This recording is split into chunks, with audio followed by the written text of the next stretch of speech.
ព្រឹកនេះមកផ្សារឃើញគេលក់ត្រីកញ្ចុកក្រៀមនេះល្អមែនទែនហើយថែមទាំងស្ងួតហើយវារាងធំទៀតចឹងខ្ញុំក៏ទិញ1គីឡូទៅ1គីឡូគឺ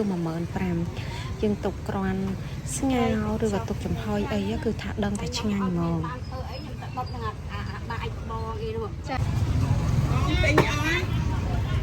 ហើយនៅកន្លែងគាត់គឺមានជ្រក់ដែលធ្វើថ្មីឆ្ងាញ់មួយថងតែ1000ឯងចឹងខ្ញុំក៏បានទិញជ្រក់ទឹកសក់1000ដែរទិញពងមាន់ទិញពងទា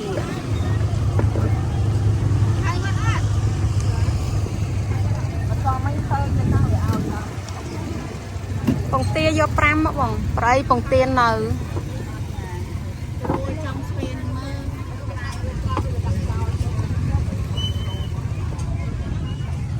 ប្រៃ45មួយគ្នាណាចា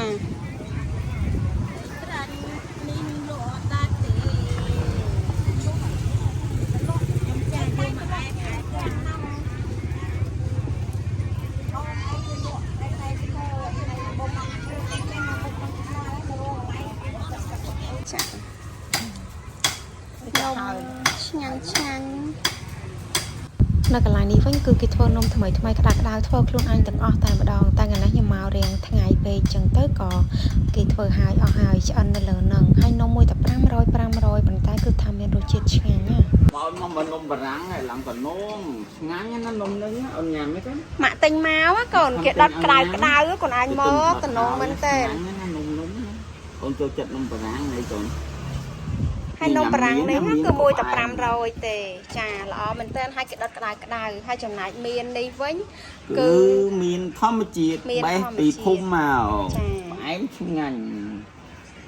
ហើយស្អំក៏បេះពីភូមិដែរត្រីងៀតយើងក៏មានស្វាយហៅស្អំនេះគឺយើងបាន2មុខគឺខ្ញុំស្ងោរស្អំជាមួយនឹងត្រីកញ្ចុះហើយមានជាឆ្អឹងត្រីដៀបផងដែរយើងវះសាច់វាយកប្រឡាក់ទៅហើយឆ្អឹងសក់ជាប់សាច់តិចយកមកដាក់ហាលវាក្រៀមមកយកស្ងោរមួយស្អំមកគឺថាត្រូវជាតិហើយឆ្ងាញ់មែនទែនហើយមួយមុខទៀតគឺខ្ញុំធ្វើពងទាចៀនជាមួយនឹងស្លឹកខ្ទឹមហើយចំណែកនេះវិញគឺជ្រក់ទឹកសក់ដែលខ្ញុំបានទិញបាញ់មិញចាថ្ងៃនេះគឺប៉ាតំណែនៅផ្ទះអញ្ចឹងទៅក៏ជួយកិច្ចការងារខ្លះមិញហ្នឹងបានដាក់បោកក្អាហើយឥឡូវនេះគឺមកជួយបេះបន្លែហើយប្រុសពៅនេះវិញក៏ចេះដែរគឺចេះជួយប៉ាគេបោកក្អាហើយឥឡូវនេះគឺអូនឃ្លានអូនមកអង្គុយញ៉ាំនំបារាំង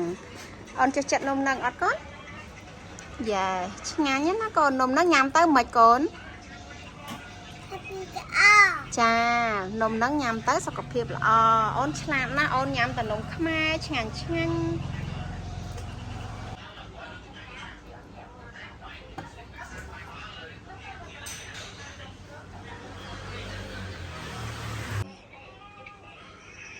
មាននេះគឺមានធម្មជាតិនៅចកាខ្លួនឯងក្របវារៀងតូចជាប៉ុន្តែនិយាយពីថាសាច់គឺផ្អែម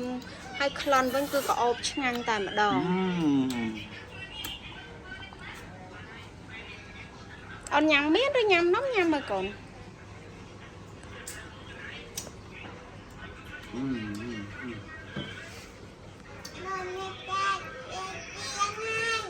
មិនភ្លៀងហើយកូន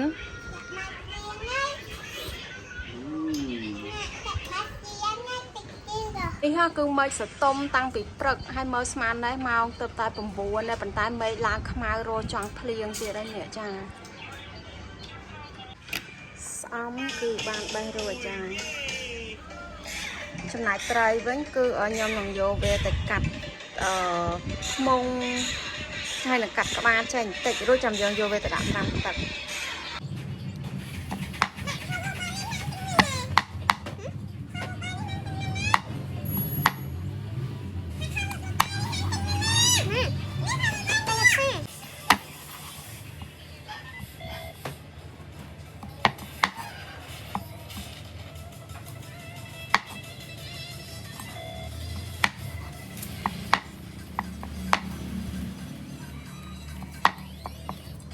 ស្អំនៅពេលដែលបេះរួចរាល់ហើយគឺខ្ញុំបានយកមកដាក់ត្រាំទឹកហើយនឹងលាងវា2-3ទឹកដើម្បីជ្រះនៅកម្ទេចកំទីដីផ្សេង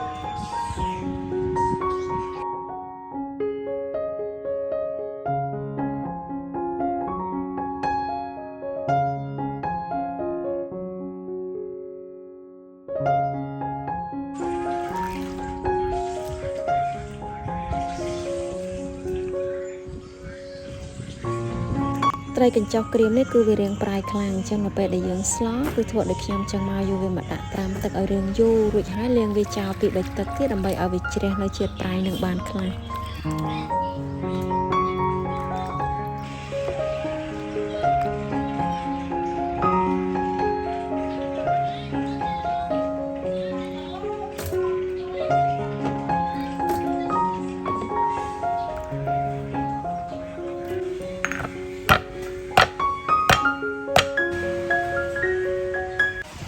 តែធ្វើមហូបឥឡូវនេះគឺឃើញថាមិនភ្លៀងហើយអាប៉ិតមិននេះខ្ញុំក្រឃើញពីព្រឹកគឺខ្ញុំគិតតែថាតែមិនតិចទៀតហ្នឹងតែភ្លៀងហ្មងឥឡូវភ្លៀងមកមែន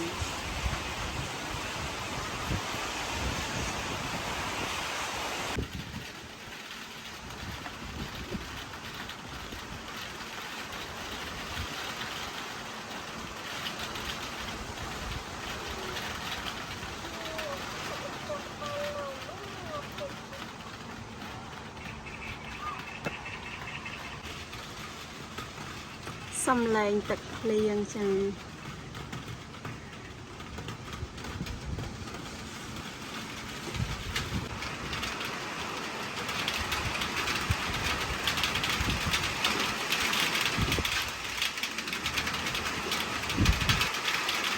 ងាកមកស្លោនេះវិញនៅពេលដែលមិនរៀងខ្ញុំរត់មកស្លោវិញចាអញ្ចឹងគឺចាក់ទឹកចូលទៅក្នុង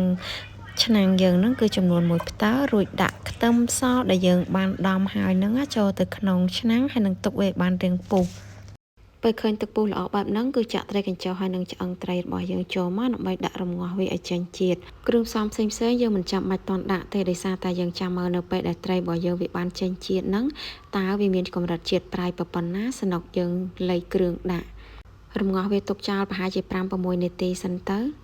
ត្រីបានចេញជាតិល្អមែនទែនទឹកឡើងសដោយសារតែជាប្រភេទត្រីប្រឡាក់អញ្ចឹងពេលយើងស្លទឹកឡើងសអញ្ចឹងអញគឺថាជាតិតែម្ដងអញ្ចឹងខ្ញុំក៏បានបងស្អំហើយនឹងដាក់ម្ទេសចូលប៉ុន្តែខ្ញុំភ្លេចដាក់គ្រឿងផ្សំអញ្ចឹងឥឡូវនេះទើបតែនឹកឃើញអញ្ចឹងគឺបានដាក់ស្ករម្សៅស៊ុបហើយនឹងអំបិលបន្តិចដោយសារតែភ្លៀងអញ្ចឹងទៅឡារត់ចុះរត់ឡើងចាអញ្ចឹងនៅពេលដែលយើងដាក់ហើយយើងអាចភ្លក់មើលរសជាតិទៅតាមយើងចូលចិត្តបានតំណងខ្លាំងមែនទែនសឡោបែបរាវហើយបែបស្រុកស្រែអញ្ចឹងគឺថាញ៉ាំបាយបានណាហើយញ៉ាំគឺមិនចេះតលាន់ទេ2ចានដឹងតែអស់ហើយឆ្អិនសម្លមួយមុខឥឡូវខ្ញុំអាហារស្លឹកខ្ទឹមដើម្បីយកទៅដាក់លាយជាមួយនឹងពងទាសម្រាប់ចៀនពុះពងទាទាំង3គ្រាប់មាញ់ដាក់ចូលទៅក្នុងចានមួយមកបន្ទាប់មកទៀតគឺកូរវឹកពងទាហ្នឹងដើម្បីឲ្យវារាងបានសព្វសាច់ចូលគ្នារួចខ្ញុំក៏បានដាក់ជាមួយនឹងខ្ទឹមសដែលយើងបានចិញ្ច្រាំរួចបន្ទាប់មកទៀតគឺដាក់គ្រឿងផ្សំដែលមានដូចជាស្ករម្សៅស៊ុបហើយនិងទឹកត្រីរួចកូរវឹកពងទាជាមួយនឹងគ្រឿងរបស់យើងហ្នឹងដើម្បីវាបានចូលសព្វគ្នាបន្តិចខ្ញុំបានបន្ថែមទឹកប្រេងខ្យងហ្នឹងគឺ1ស្លាបព្រាបាយដើម្បីបង្កើនរសជាតិពងទារបស់យើងហ្នឹងឲ្យកាន់តែមានរសជាតិឆ្ងាញ់ហើយដាក់ម្រេចបន្តិចទៀតរួចយើងអាចកូរច្របល់គ្រឿងផ្សំហ្នឹងទាំងអស់ចុងក្រោយគឺបន្ថែមជាមួយនឹងស្លឹកខ្ទឹមចូលជាការស្រេចងាយសាមញ្ញអញ្ចឹងឯងប៉ុន្តែគឺកូនរបស់ខ្ញុំមកចូលចិត្តខ្លាំងណាស់តទៅមកទៀតគឺដាក់ប្រេងឆាចូលទៅក្នុងខ្ទះឲ្យរាងក្តៅរួចចាក់ពងទាចូលពងទា3គ្រាប់ហ្នឹងខ្ញុំចៀន2ដង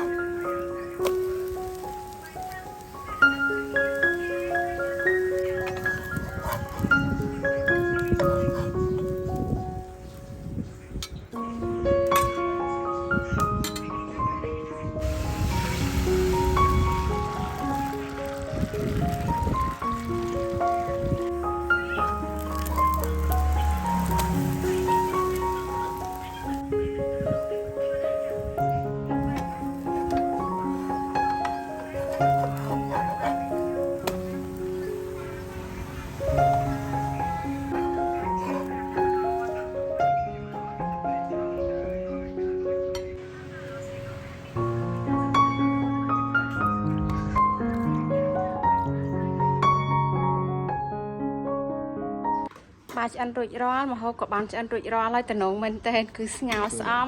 ជាមួយនឹងពងទាចៀនហើយមានជាជ្រក់ត្រសក់ផងតែពិតខ្ញុំថាសាប់ស្វាយធ្វើជ្រក់ស្វាយប៉ុន្តែដល់ពេល